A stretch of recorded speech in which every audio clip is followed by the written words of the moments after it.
Good morning, good afternoon, good evening, folks. Michael Zuber, one rental at a time. It's Tuesday morning, back with a good friend of the channel, Mr. Lumberjack himself. How you doing, sir? I'm freezing. Yeah, you were telling me off air it's minus 17 degrees. Minus 17 wind chill today. Yeah. Oh my word. If you want a good laugh, go out to my Instagram. I just started using Instagram, but I posted like what you look like in this weather. Basically, you go outside and over the course of the day. So it's Lumberjack Landlord on for at Instagram or at Lumberjack Landlord. Yep. So it's I'm going there right now. Keep going. Yeah. So literally you go outside, and if you're outside for any amount of time, because it's so frigid and so cold. So the temp is 2, but the wind chill is minus 17. And so that should be pretty. Dude, you look like that's not me, but that's what you feel like after a few hours. That's not me, but that's what you feel like. That's not good. No, it hurts. Yeah, it hurts. It hurts. Yeah. Yeah, I would think so. Those, I mean, that's not good. So last night, I kid you not, last night we kind of do our old kind of pre-freezing stuff. Yeah. I was out with my kids bleeding furnaces. Self-management. Yeah, in weather like that. Well, I'm at home at 60 degrees, rather play with my puppies. Yeah. How's it going? I win. Yeah, you did. Totally. Oh, that's funny. Well, hey, one of the things I want to do is, again, we look at our market every day. We're making decisions. You know, people follow our playlist, which you have on this channel. Yep. We've been running pretty good lately. We took action when others didn't. Yes. And refied money. We locked in 30s. We bought assets before because people were mispricing rents. It's been good for us. Yeah. But I want to play a little what if game that may not be good for us. Maybe. We're going to see. Okay. So one of the things that, that I look at besides real estate prices is cost of money. We'll call it the 30-year mortgage today. What I want to do here is I want to assume that the 30-year mortgage gets away from us. And I want to assume it gets away from us quickly. So today, last time I checked, the average is 3.33. So up from 2.7, but still historically low. Yeah. I want to assume by July 1st, so 6 months from now, it's at 5%. Okay. So, that's what is that? 50% move 50% roughly? Move. Yep, sure. And that's really fast, really sudden. It is. And I think a 5% move potentially has a dramatic impact on lots of things. So if I were to tell you, Matt, the 30-year mortgage is 5% come July 1st, what do you do? What do you think's going on in the market? Because I can tell you lots of stuff changed, but let's see where your head's at. Oh boy. I mean, so for me, the 30-year fixed rate debt, right? Like we're always talking about, nothing changes on 90% of my properties. Right. Hopefully I don't have any resets coming up that recent. Right. Okay. So that's 3-4 years down the path, because otherwise I would refi them already. Yeah. But if you're looking at 5%, I think, if it's that fast, I think you see, so many more crash videos, but what you probably see is you see the real estate market literally disappear for probably like a month. Yeah. Right? Probably like a month. And then you'll start seeing people running to refinance that were still above that for some reason hadn't refinanced. So as they see, because it's not going to go from 3.3 to 5. It would go 3.3 to 3.75, deluge of people. Yeah. Right. It'll pull some people off. Yeah. Yeah. Yep. And then you might see some more at 3.75 to 4. Because they're like, oh man, this is definitely going the wrong way. But there are people that don't watch this and take care of this stuff, right?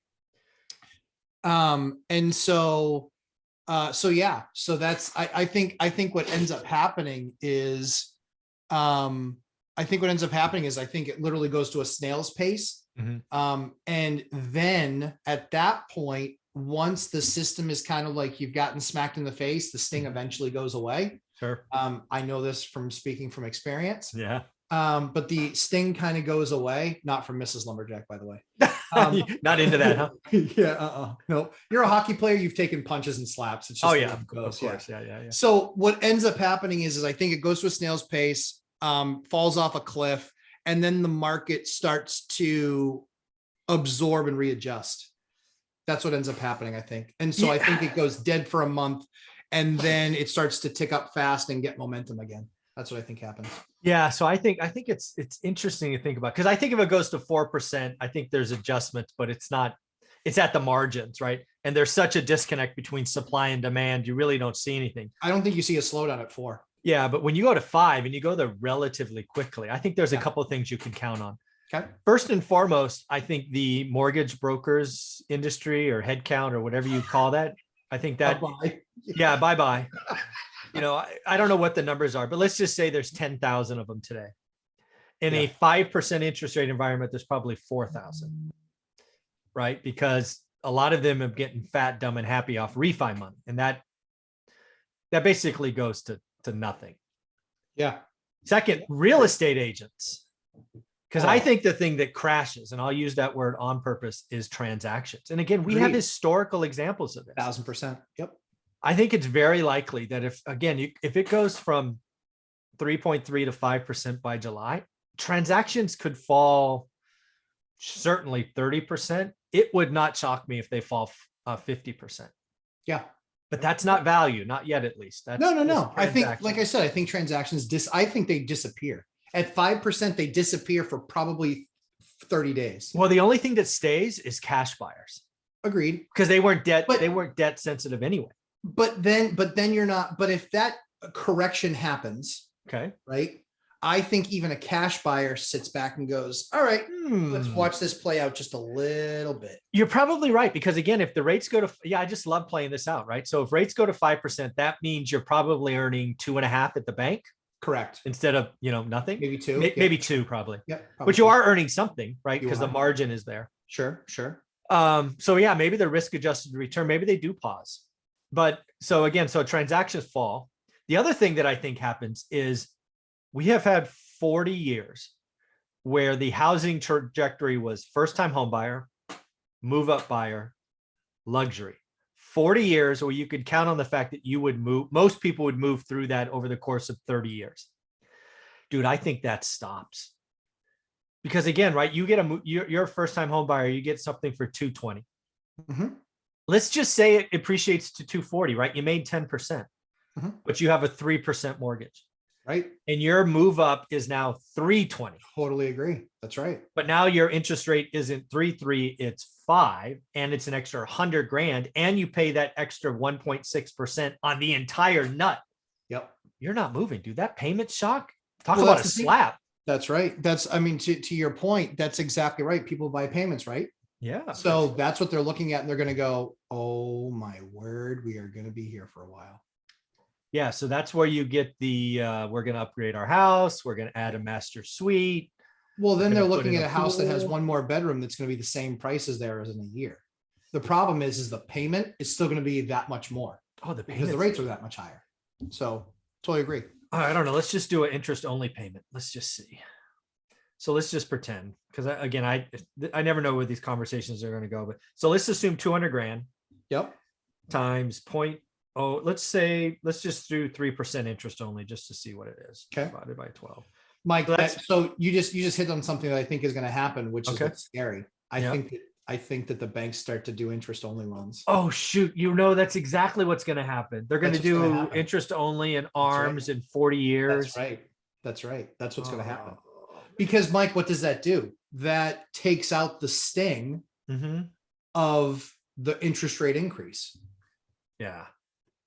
So 200K at 3% interest only is $500 a month. Now we're going to go 300K because you're buying a bigger pad, and we're going to go 5% interest only. And I'm doing interest only because I can do the math on my phone. That's fine. Oh my God. Wait, that can't be right. Let me try that again. Oh no, that's right. 15 grand. Yeah. Divided by 12. Oh, dude, your payment more than doubles. Your payment goes from $500 a month to $1,250. You are not stroking that check 90% of the times. The house is not worth an extra $750 a month for 30 years. So this happens really quick. And then you're right. I think the mortgage industry rejiggers, and you're right. Interest only, ARMs, 40 years, because they don't want it to stop. That's how banks make money, right? They get $1,000 for me, and then they ladder it up 10 to 1. That's right. Oh, you're Exactly right. right. That's what happens. How You end smart up are going you? with adjustables, 40 years, unconventional products, short-term debt, 3-year, 5-year, 7-year, starts to look a lot more like commercial debt. Ugh.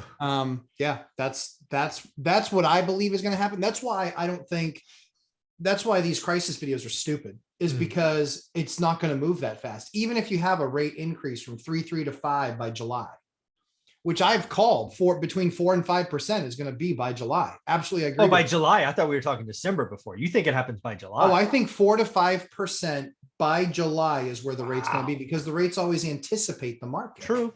Yeah. So I think we are likely in the 4s by July. I think by the end of the year we could be in the 5s, but yeah, I think we are 4 to 5 by July. I think that, and then we're going to start to see some unnatural products. In fact, one thing that I've been watching is, interest only loans, right? Yeah. So they were 52 or 53% back in 6, 7, 8, or 6 and 7.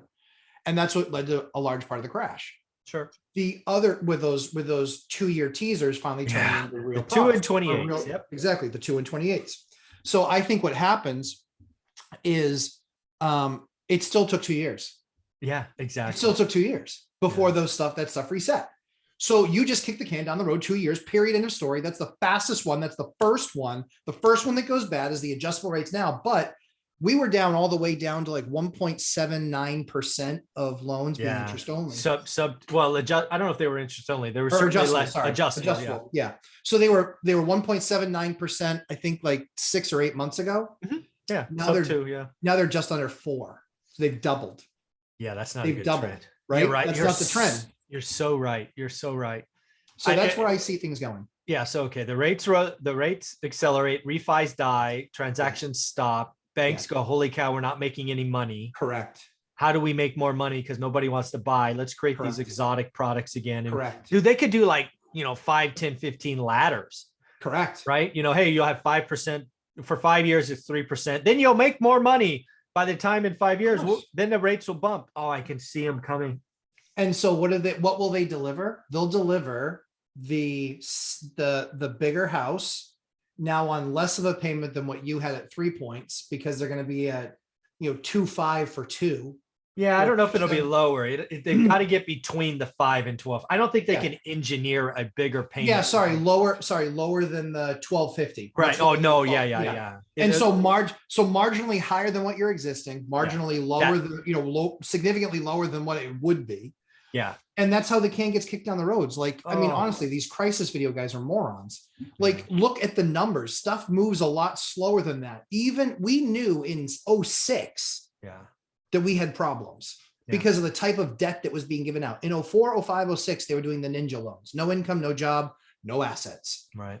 No verifiable income. They were doing those loans. The majority of those loans were 4, 5, and 6. And those loan products started to taper off in 7. Yeah. Yeah. So I can see the dominoes falling, and you're right. That's what banks will do. It won't be immediate. Right. They will see it. They will see their refis dry up first. Then they will see purchases dry up. And then I can see the meetings, right? I was one of those executives sitting around the table, guys, what are we going to do? Are we going to lay off half our staff, or are we going to find a way to get the people to buy more, right? Get more debt. That's right. Yeah, I could see that. Well, to that end too, Mike, you're also looking at that fixes the demand problem. Yeah, it makes it more closer to supply, right? So yeah. But the government, the giveaway administration, being as good as they are at what they do. Giveaway administration, I love that. Was being as good as at what they do. What they'll do is they'll create a real first-time homebuyer program that's just loaded with garbage, and it will make a bunch of people homeowners that shouldn't be homeowners. It sets up the problems in the future. And it sets up the problem. What it does is it makes it even worse than what we did last time. But again, do the math. Yeah. Years of this happening, and then the resets happen. You're not looking at resets until 2025, 2026. That's when you're looking at resets. Yeah. So I think we're going to do 6.2 or 6.3 million transactions. I think that's what we did in 21. Yep. If rates zoom to 5% by the middle of 2022, we'll probably do somewhere in the 4s for transactions. And you're right, that'll freak out the administration. Yep. There will be probably several buying programs. I can already see Capitol Hill. The bankers are called to Washington, D.C. to 100%, just like the mortgage crisis, except it's going to be a happy meeting. This time. What's going on? We want to give you some money. Yep. I can see it already. And then it's going to be 5 out of the 6 big guys. So all 6 big guys will go now. And then in 2 years, when everything starts resetting, it starts to cascade down. 5 out of 6 of those guys are going to be different. Yeah, exactly. Just like it was last time. That's funny. Yeah. All right. So then I guess the last thing is values. I don't think values take, again, I've been very clear. I think values take a pause. I think we had 2 years. I want to go on record. I don't think we can have another 20% year. That's just stupid. 20 on 20 on 20. That's not healthy. It's like the stock market. It's not healthy. No, No, but we front loaded appreciation. I think there's a few cities that might be down -1, 2, 3, but nothing crazy. I think nationally speaking, we're up a little. I think we're up 1% more than inflation. So inflation 7, we're up 8. Yep. I think that's more healthy. So, this is a lot of fun to think about. So how can people find you? Lumberjack Landlord on YouTube. We have Mr. and Mrs. Lumberjack, which we'll be talking about that session in the next segment. But we have myself and my wife. We are Invest Together. And so we do that Thursday nights at 8 p.m.